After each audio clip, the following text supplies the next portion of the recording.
Kevin wrote on my profile picture. I'm not sure how he found me, but one morning I went to check my notifications, and I had a message written on my profile photo. Kevin said he found my photo beautiful and tried to send me a friend request, but it failed to go through, and he asked if I could send him one and left a few flower emojis. I replied to his comment saying, "I don't know who you are." Kevin wrote back that he was searching for an old friend and came across my profile photo and decided to try and send me a friend request. He then sent me a message, and sure enough, it was in my spam folder. I replied to his message telling him I don't friend strangers. My page is for friends and family only. He said he was a friend I've yet to get to know. I told him that we can chat in Messenger, but I don't friend people I don't know. Kevin said he would get to know me, and then I would accept his friend request. Kevin said he was in the U.S. Army deployed to Yemen for peacekeeping missions. He asked if I was single, to which I said I'm not looking for a boyfriend. His reply to me was, "Oh, you're married." I told him he shouldn't make assumptions. He said he was a widow, his wife died of liver cancer, and left him with his only daughter, Linda, who is 10 years old. He asked how many kids I had. I told him again he shouldn't assume I have children, to which he told me all women must bear children. I asked him where he's from, as clearly his typing and beliefs were not of a typical American. He told me he lived in Texas, but again was working in Yemen for peacekeeping. I asked him where in Texas. He told me Dallas, but he had a home in Miami, one in Los Angeles, and another home in New York. I asked him why he needed so many houses.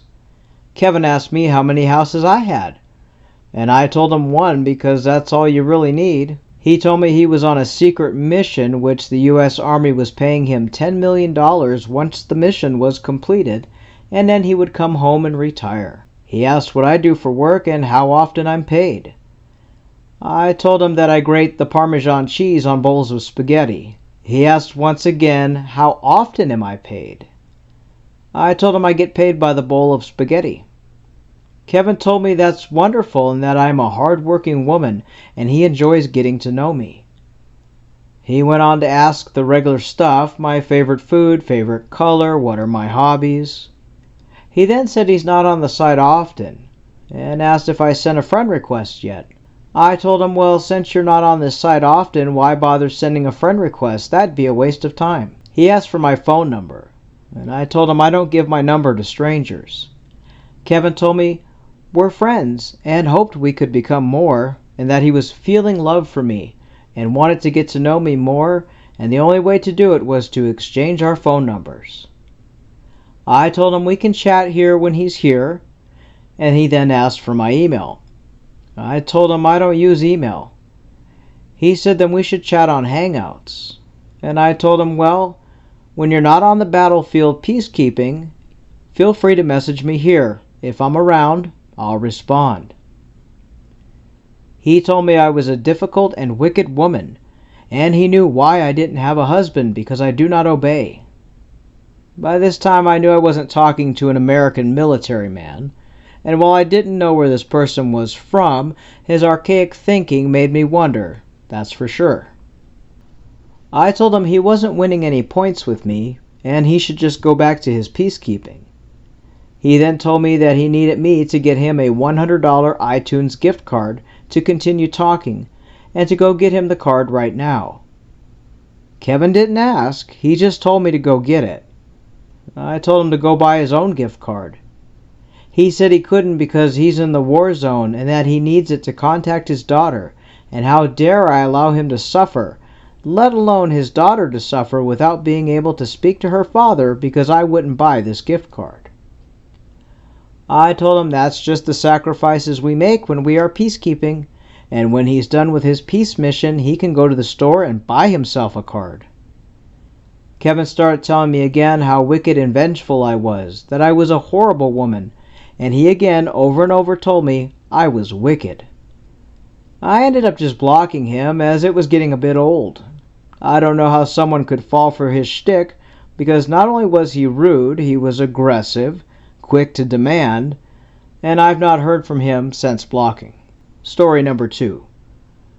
Robert was a name he gave me when I met him. He found me on IG and sent me a DM. He said he loved my comment I made on a travel page. I follow a lot of news pages and travel influencers on IG. Travel is my thing, and while I've never been to Nigeria, I've been to other countries in Africa, Europe, and love adventure travel. He said his wife died 6 years ago in a car accident, and he had a daughter named Elizabeth. His IG profile actually had a few thousand followers. We started the normal chat, and he instantly asked me to move to WhatsApp. He said he wasn't on the site very much because of his work. He was a marine engineer. I went to WhatsApp, and his phone number was from Los Angeles. I live in Minnesota. He said his daughter was in boarding school while he worked abroad on various ships. He said he was 46 years old, and his photos matched his age that he said he was. He told me he lived full-time in Los Angeles, but was currently planning to leave for India, where he was going to help set up some coastal pipelines for a big oil company. He said he was awarded a contract and would be away for 8 weeks. He asked about me, what I did for work, and my story, if I was married or divorced. I told him I'd never been married, and he said that's impossible. When I asked him what he meant, he said all women are married by 25 years old, and I'm 43. I told him I wasn't sure which planet he was raised on, but it's normal for people not to be married at all or have no kids. He didn't believe me and kept telling me that it was okay if I was married. He wouldn't tell my husband. I told him he was being super rude and that I was not married, never been married, have no desire to marry. He then asked me how I cope with the extreme loneliness. I told him I'm not lonely. I have a very full and very busy life with work, friends, and my travels. Robert said he didn't understand, and what did I mean by travels? I told him I've been to many countries all around the world and loved adventure travel. He started to ramble on about all the countries he's been to for his work, and started asking me if I'd been to Thailand. I said no, because that's a place that I'd never been before. He said something kind of snobby to me about how I'm not a real traveled woman, and if I'd married, my husband would have provided for me the opportunity to travel more. I told him that he's very backwards and absurd, and I told him that I think our conversation should end at this point, as we don't see eye to eye. He said he was sorry, but he just couldn't understand how someone so beautiful as me doesn't have a husband, and how I've not bare children. The whole conversation seemed off. I tried several times to video chat Robert, but he said he was unprepared for a video chat and was getting ready for his big trip. He said he could video chat after he arrived in India and settled into his hotel for a few days before he boarded a ship to scout areas to run pipelines. I ended our first chat just telling him good night. The next afternoon, he messaged me on WhatsApp, filling my messenger with photos of himself, some ships where he claimed he would be working. He then sent a picture of a few suitcases saying it would be his luggage for his trip. Robert and I chatted, and he again asked what I did for work. I avoided answering him because I felt it was not his business. He started asking my favorite foods, hobbies. I obliged, sharing a little about my likes. He asked if I believed in love and marriage, and I said yes, of course, but I'm not interested. Robert couldn't wrap his head around it. He didn't understand why I wasn't on the hunt for a husband. Robert shared with me that his parents were German, and he spent his childhood in Germany and then in a Swiss boarding school before coming to the States for college and then staying.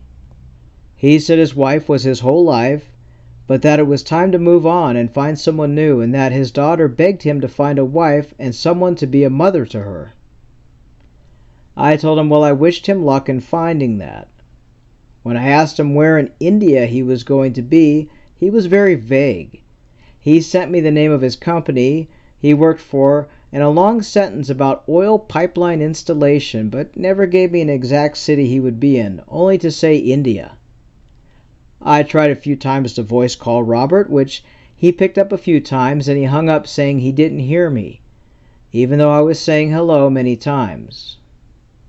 It was so odd, his texts worked, but suddenly his voice chat or video wouldn't work. Always an excuse. I started to wonder if I was talking to who he said he was. I finally told him if we were to continue to chat, he would need to call me on the phone or video, as I thought so many different things about who it might be.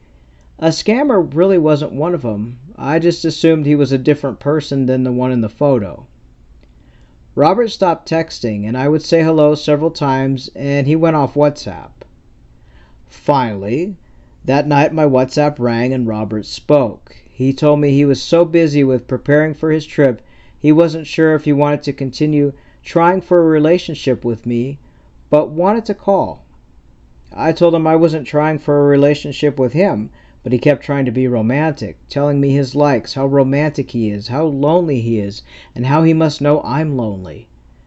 I couldn't tell him enough. I wasn't searching for romance. I wasn't searching for a husband or a boyfriend. He asked me to please think it over. He had a slight accent, but I could understand him clearly. I assumed from being in Germany with a Swiss school he had a slight European-type accent. Some words he pronounced were heavy with an accent, but most were very clear. Robert said he would call me once he arrived in India and wanted us to keep in touch through his entire work period there. I told him to keep in touch, but I would be traveling soon on a vacation, so I wouldn't have my phone on all the time. He quizzed me on where I was going and with who. I had pre-planned a cruise to Alaska with my sister. We would be gone for 12 days.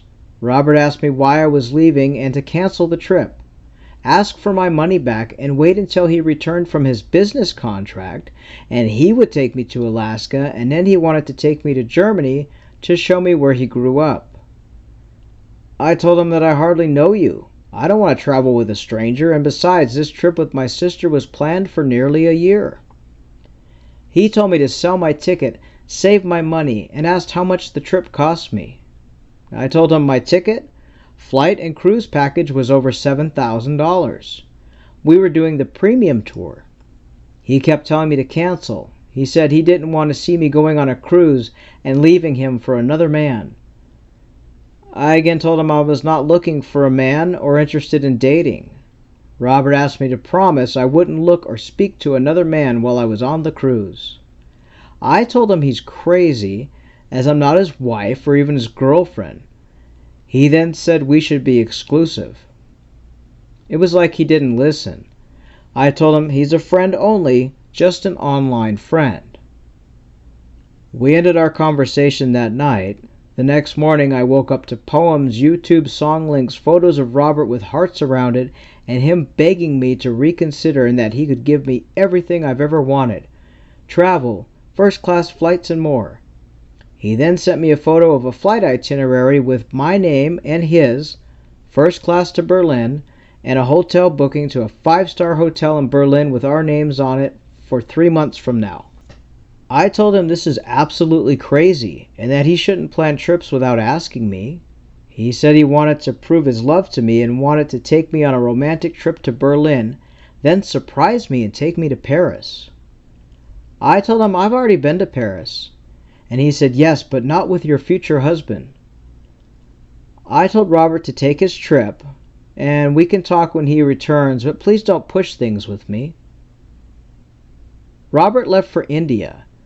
I didn't hear from him for a few days and then received a text from him. He said he was in trouble, that he lost his wallet and passport, and that he left his briefcase in a taxi and was stranded. He asked me if I could send him $2,000 to cover the hotel bill and for food until he could get new bank cards. He said the taxi driver found his briefcase and found his wallet in the taxi and he would return it in a week as he was out of town, but Robert had nothing until the taxi driver would be able to return his items. I told him I don't have $2,000. He needs to contact someone at his company to help him. He then became enraged, saying that I was wasting money on a cruise to Alaska, and he spent $25,000 on our future trip to Berlin, but I couldn't loan him a little bit of money when he's stranded? I told him I'll contact the American Embassy in India if he can tell me where he's at, which town, and what hotel he was supposed to be at. Robert became even more enraged and started screaming at me that I was an unclean, wicked woman and a liar, and that I led him on and manipulated his heart. I told him he's ridiculous, and ended up blocking him on WhatsApp and IG. I started digging into his photos and found that they are posted on romance scam websites. Robert wasn't who he said he was, and he was angry and scary. After blocking him, he returned several times to my IG with various profiles in different variations of his name. My WhatsApp had mysterious people contacting me with different numbers that I didn't know. I just kept blocking them. I'm glad I didn't fall for this, and I can see how people can. Promises of love, romance, trips. Anyone could fall for it taking a closer look, but I could see the flight itinerary was also slightly off. The lettering on the seat ticket was crooked, and the color and font was different on each line of the ticket. I guess this person was hoping to make a quick couple grand off me, and instead he got blocked. I should have been quicker to block him, especially when he pushed for a relationship, but I kept talking and in the end blocked him. I hope no one falls for this. We'd like to thank these two ladies for sharing their story. Oftentimes people miss the red flags. Luckily, these two ladies were able to see it. Some scammers are very pushy. They're very aggressive. They want money right away. They push for love and romance within seconds of talking. And that is always a red flag to look out for. If you'd like to share your story that you've had with an online romance scammer, whether you've lost money or not, you can contact us at scammingscammers@gmail.com. Give us some time to narrate your story and verify it. If you have any screenshots, profile links, or information on the person you talk to, we'd appreciate you including them in your email, and we will verify and narrate into a story. Until next time, stay safe and look out for the red flags.